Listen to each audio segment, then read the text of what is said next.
Hello and welcome back, my Royal Rogues. My name is Jesus Enrique Rosas. I'm the Royal Rogue. And you know that most of the time I've been trying to express myself in righteous or balanced way in my opinions and my observations and whatever I say about the royal family and, of course, the dastardly duo. But I've always tried, or I think that I've tried to be balanced about this topic. But today I stumbled upon Jeremy Clarkson's column for The Sun, and well, let's say harsh words, especially for Meghan. I'm gonna read this and let's see what can you make of this. And I'm gonna tell you how did I find out about this column. One day, Harold the Globe Puppet will tell the truth about a woman talking bollocks. We all know in our heart of hearts that Harold Markle is a slightly dim but fun-loving chin who flew Apache helicopter gunships in Afghanistan and cavorted around Las Vegas hotel rooms with naked hookers. But then along came Meghan, who obviously used some vivid bedroom promises to turn him into a warrior of woke. Yes, that pretty much sums it up. And now it seems that she has her arm so far up his bottom, she can use her fingers to alter his facial expressions. I actually feel rather sorry for him because today he is just a glove puppet with no more control over what he says or does than Basil Brush.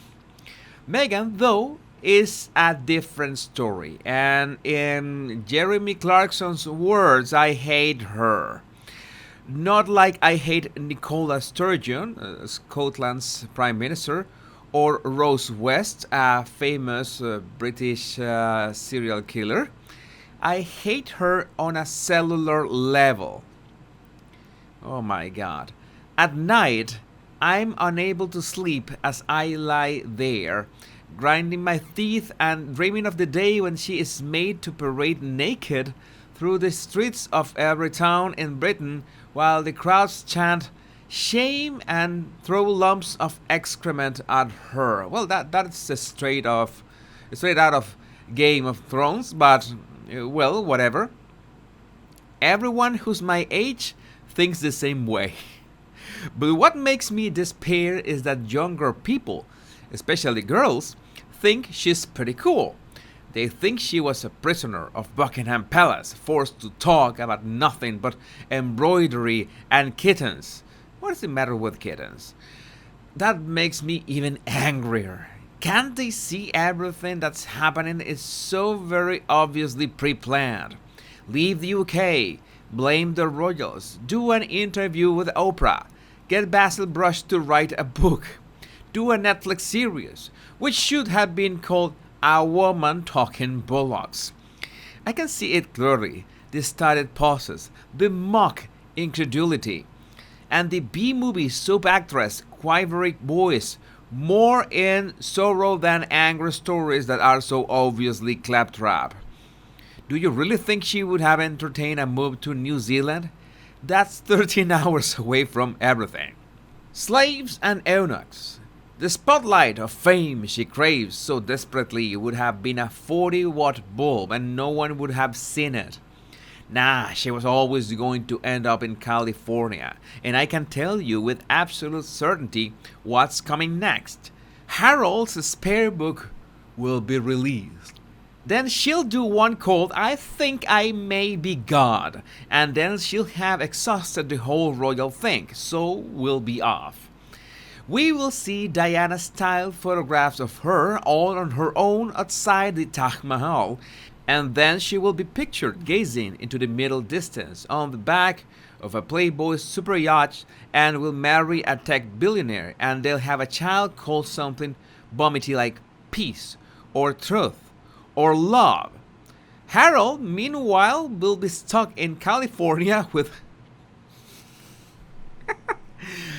no friends either there or here, no family to support him, and an army of young girls who will believe Meghan's story that the marriage breakup was all his fault because he's like, so a man. and the royal family, she's going to damage them. Be in no doubt about that. Because one day soon, my generation will all be dead and we will be replaced by a new bunch who are growing up believing that Charles and William and company are bullies, who are waited on hand and foot by slaves, eunuchs, and spin doctors. Unless, of course, when Meghan takes her hand out of the ginger glove puppet, he remembers who he is and gives us the truth, not hers. Well, this was rather amusing. I think that was a part of the public parade and the excrement that was a bit, I think it was allegoric because I saw that someone leaving a comment on Christopher Bowsey's timeline. He's talking about after the documentary, my report on YouTubers has skyrocketed. I don't know what he was tweeted about. I am blocked, of course, like everyone else. I was just taking a peek with my secret phantom Twitter account. But this person made this like the snapshot and they said, "Is that for real? Is that a thing?"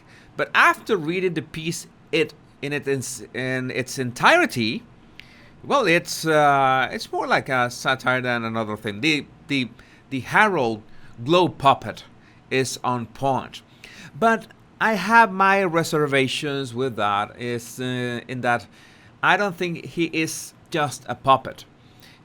That takes all the responsibility from him. It's like Meghan has this dark magic that she controlled Harry with that, and Harry is blameless for all that. He's not to blame for everything that happened. I disagree. I think he is an adult. He's a grown man, and he has full responsibility on every single thing that has happened, and he has either did himself or allowed to happen. Everything, the fallout, not only with the royal family, but also with Thomas Markle and Samantha Markle, that that he knew what was going on. Maybe at first Meghan could disguise the thing, but I'm sure that Charles and William tried to hammer some common sense in him. And his grandmother, of course, tried to say, "Hey, you are not seeing the whole picture. I think you should think better or think it through about what you're about to do." But no, Harry said, "I have everything under my control. I can't do this. I'm a grown man. I can make my own decisions." And well, this is what happens. I would like to know, what is your opinion about this piece in the comments. In my opinion, if you extract the Game of Thrones reference, and you see it alone, of course, it's a bit of bad taste. But when you see it in the full picture, you'll notice that, well, in typical Jeremy Clarkson style, he is going harsh. I think he has said worse things. I noticed people on Twitter telling me that no, that is rather soft for Jeremy. So I would like to know, what do you think about this? My Royal Rogue my name is Jesus Enrique Rosas. I am the Royal Rogue, and remember, much love and bliss.